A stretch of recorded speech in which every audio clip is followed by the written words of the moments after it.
Parshas Vayishlach. The question is, who is the man? Here's the pasuk. Ran Lamed Beis Chav Hey 32:25. Vayivaser Yaakov levado. Yaakov was left by himself, alone. Vaye'avek ish imo ad alos hashachar. And a man wrestled with him until the breaking of the day. A man, ish. Who is this man? Well, let's look a few verses further. This is now verse Chavtes, pasuk Chavtes 29. Vayomer, he said, the man said, Lo Yaakov ye'omer od shimcha ki Yisrael. Your name will no longer be called Yaakov, but it will be called but Israel, but Israel. Ki sarisa im Elokim ve'im anoshim vatuchal. Because you have, there's going to be a question. What does sarisa mean? You have struggled, you have contended, you had fought. Im Elokim sounds like with God and with man, and you have prevailed.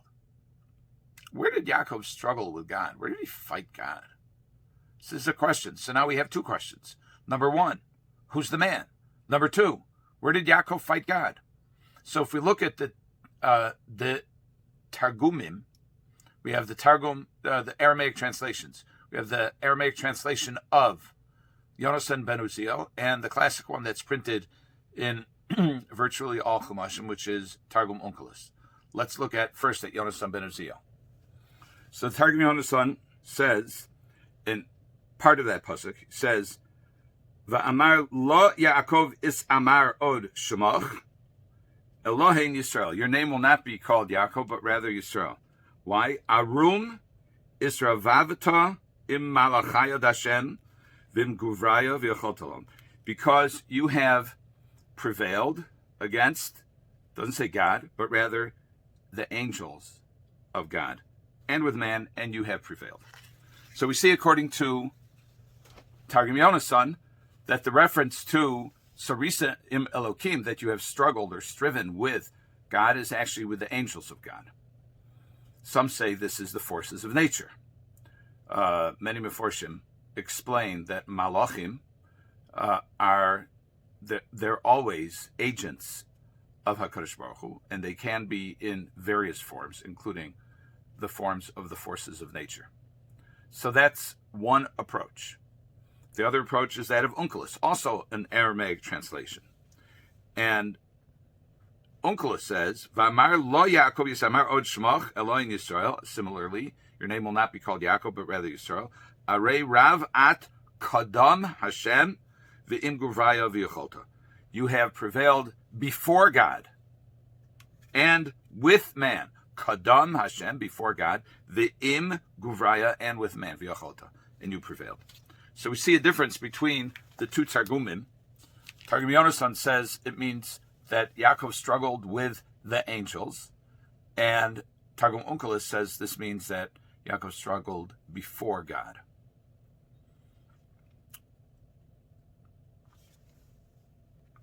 Rav Ahron Soloveichik explains the difference between the two approaches.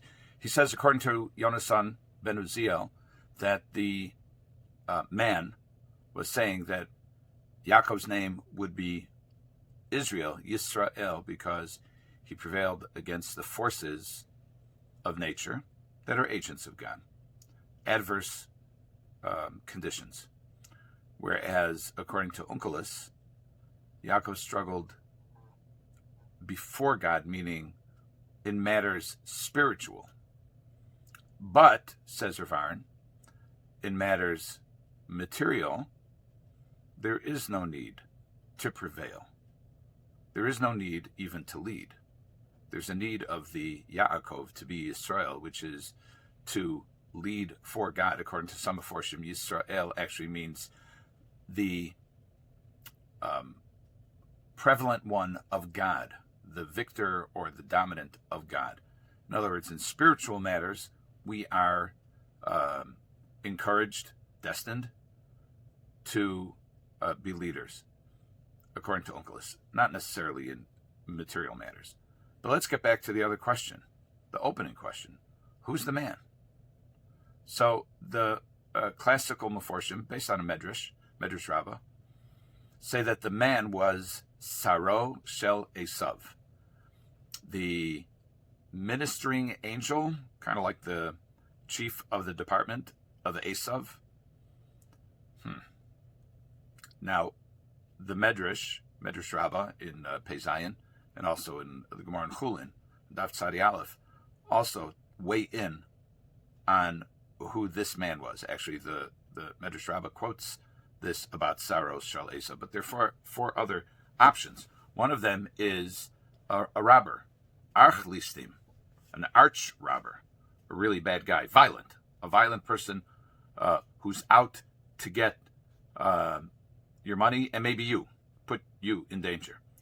One opinion in the Medrash is that this man appeared as a Talmud Chacham, as a scholar. Curious. Another is that he appeared as an Oved Kochahavim Umazalos, a pagan. And yet another opinion is that this Ish appeared as a Ro'eh, as a shepherd.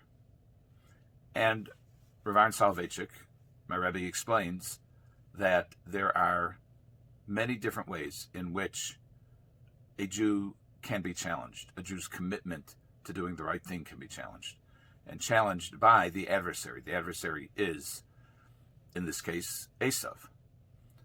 Esav represents the enemy, if you will, of the Jews.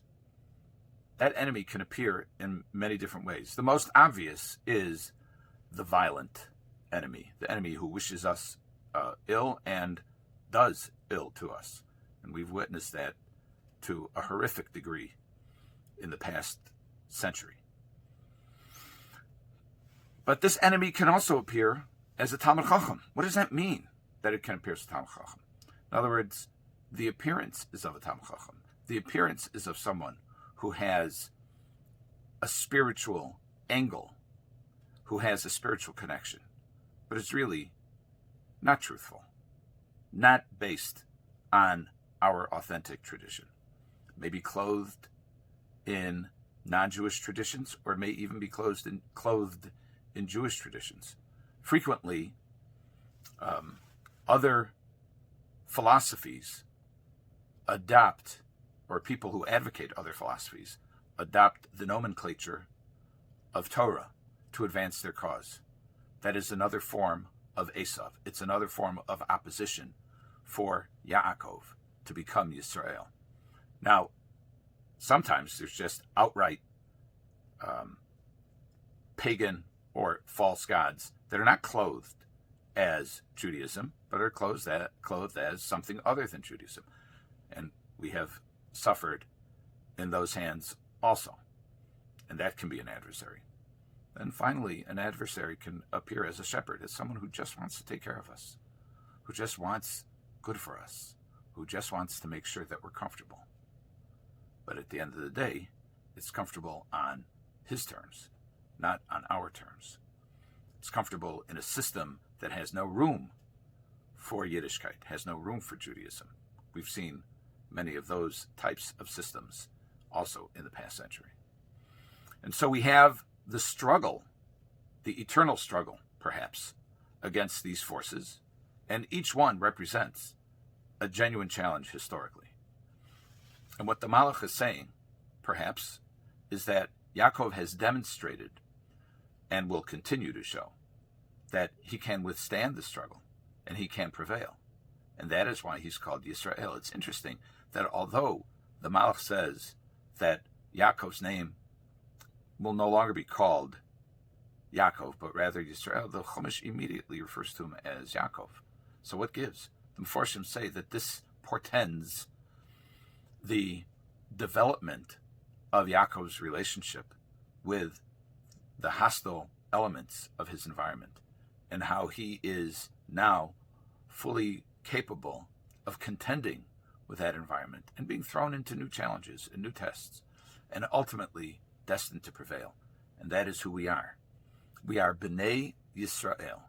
We are the children of the Prince of God, the children of the contender with the angels of God, the children of he who contends before God.